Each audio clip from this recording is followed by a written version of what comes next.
everyone, welcome back. We're going to talk about the last phase of your project. So hopefully you put your paper together and it's all set, and now you're ready to put it together for your oral presentation. So I'm just going to spend a couple of minutes quickly talking about how you should do your oral presentation. Okay, so this PowerPoint is posted so you can see it anytime that you want. So the first thing I want to talk about is putting it together. So basically you want to create a nice visual for your presentation. I don't care what program you use. If there's a program you're more comfortable with, whether it be PowerPoint or Prezi, or you use a different system, I don't care, Google Slides. The only thing I care about is I can see it. So if you use Google Slides, it has to be downloaded and saved as a document that I can open. You can't just give me a link, because I can never get into those links, okay? So whatever program you're comfortable with, I don't mind. You can use whatever program that you use. The other thing is you are not going to just cut and paste your whole paper into the PowerPoint. You need to use the PowerPoint as an outline. So you're basically just making sort of a roadmap of where you're going to go for your presentation.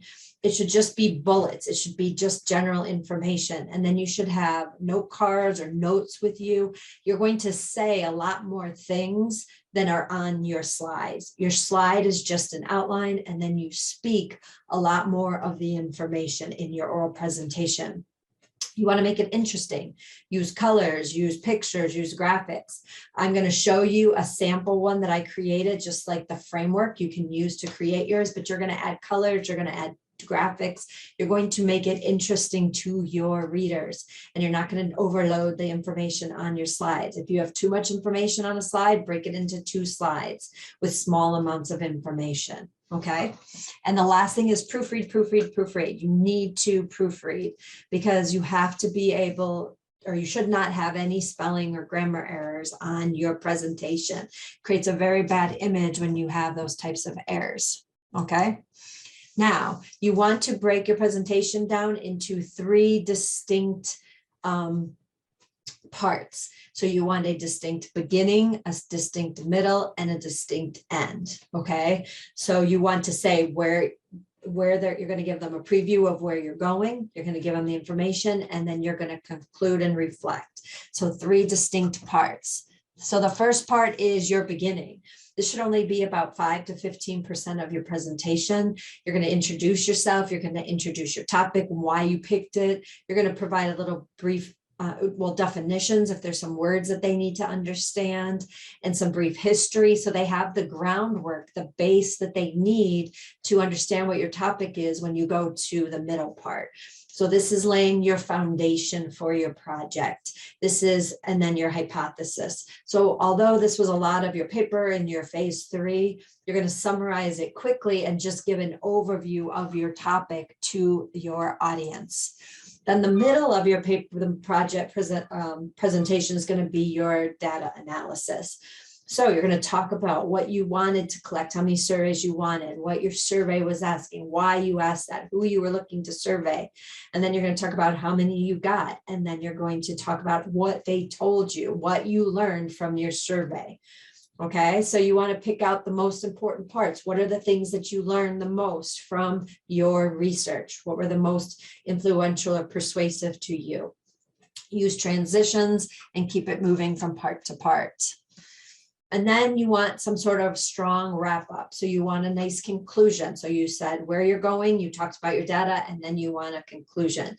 So you want to summarize, what is your ultimate conclusions from all of your research? What is your reflection back on the project?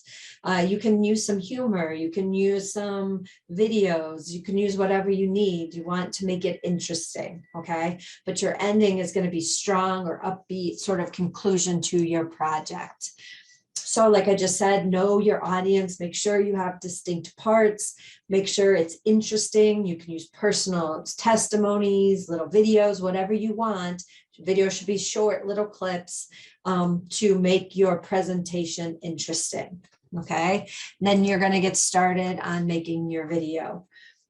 Okay, so the last thing I want to show you real quick is I want to show you what a finished or what a sample will look like. So I have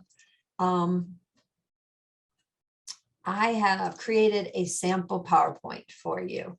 Okay, and you can basically use this format if you want and add the data to it. So as you can see, I created little sections for each slide. So you're going to have a title slide and then a summary of your topic, why you chose the topic, a brief history, any terms or definitions your audience may need to know before so that they can understand what's going on.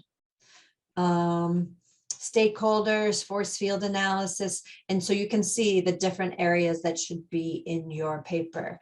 So hopefully that will help you to understand what you need to have in your paper.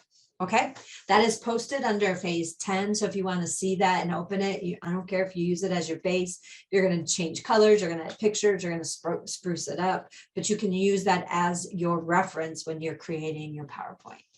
So that's all I have. Hopefully that helps you put your PowerPoint together. If you have any questions, let me know.